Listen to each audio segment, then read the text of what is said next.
తెలంగాణ రాష్ట్రంలో ఖాళీ అయిన 2 ఎమ్మెల్సీలకు ఈ నెల 29న ఎన్నికలు జరగబోతుంది. ఈ 2 కాంగ్రెస్కే దక్కనున్నాయి. ఎమ్మెల్యేల కోటాలో జరిగే ఈ ఎమ్మెల్సీలకు కాంగ్రెస్ సీనియర్ నేతలు అద్దంకి దయాకర్, మహేష్ కుమార్ గౌడ్ పేర్లను ఏఐసీసీ ప్రకటించిందని తెలుస్తోంది. ఈ నెల 18 లోపు నామినేషన్లు దాఖలు చేయాల్సి ఉంది. ఎమ్మెల్యేలుగా ఎన్నికైన కడియం శ్రీహరి, కౌశిక్ రెడ్డి రాజీనామాలతో ఈ ఎమ్మెల్సీ ఉప ఎన్నికలు జరగబోతున్నాయి. ఈసీ నిబంధనల ప్రకారం 2 ఉప ఎన్నికలను వేరువేరుగా నిర్వహిస్తున్నారు. దాంతో అసెంబ్లీలో మెజారిటీ ఉన్న కాంగ్రెస్ కే ఈ 2 దక్కనున్నాయి. అసెంబ్లీ ఎన్నికల్లో ఓటమి తరువాత బీఆర్ఎస్ కు 2 ఎమ్మెల్సీలు కోల్పోవడం మరో దెబ్బే. అందుకే హైకోర్టుకు వెళ్లిన బీఆర్ఎస్ 2 ఎన్నికలను ఒకే నోటిఫికేషన్ కింద నిర్వహించాలని సవాల్ చేసింది. అలా నిర్వహిస్తే కాంగ్రెస్ ఒకటి, బీఆర్ఎస్ ఒకటి గెలుచుకునే ఛాన్స్ ఉండేది.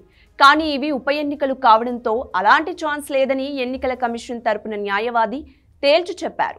మొన్నటి అసెంబ్లీ ఎన్నికల్లో చాలా మంది కాంగ్రెస్ నేతలు త్యాగాలు చేశారు. మొదటి నుంచి పార్టీని నమ్ముకొని ఉన్న వీళ్లకు ఎమ్మెల్సీలుగా ఇతర పదవుల్లో అవకాశం ఇస్తామని అప్పట్లో పీసీసీ చీఫ్ రేవంత్ రెడ్డి హామీ ఇచ్చారు. అందుకే టికెట్లు ఆశించి భంగపడిన అద్దంకి దయాకర్తో పాటు మహేష్ కుమార్ గౌడ్కి ప్రస్తుతం ఎమ్మెల్సీలుగా అవకాశం ఇవ్వబోతున్నారు.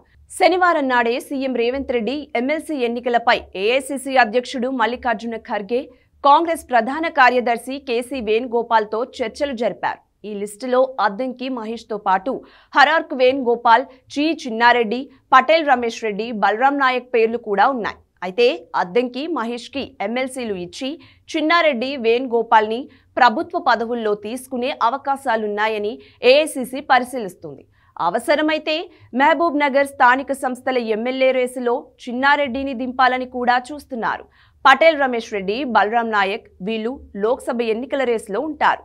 గవర్నర్ కోటాలో ఎమ్మెల్సీలుగా ప్రొఫెసర్ కోదండరాంను, సియాసత్ న్యూస్ ఎడిటర్ అమోర్ అలీ ఖాన్ పేర్లు పరిశీలనలో ఉన్నాయి. తెలంగాణ కాంగ్రెస్లో ఒక్క ముస్లిం ఎమ్మెల్యే కూడా విజయం సాధించలేదు. దాంతో ఎమ్మెల్సీల్లో ఒకటైనా మైనారిటీలకు ఇవ్వాలని అనుకున్నారు.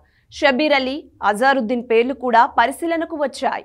కానీ ఎన్నికల్లో ఓడిన వారికి అవకాశం ఇవ్వద్దన్నది కాంగ్రెస్ నిర్ణయం. అయితే ముస్లింలకు చెందిన వ్యక్తికి మంత్రి పదవి ఇవ్వాలి అనుకుంటే మాత్రం షబీర్ అలీకి ఎమ్మెల్సీ ఇచ్చి మంత్రిని చేస్తారన్న టాక్ పార్టీ వర్గాల్లో నడుస్తోంది.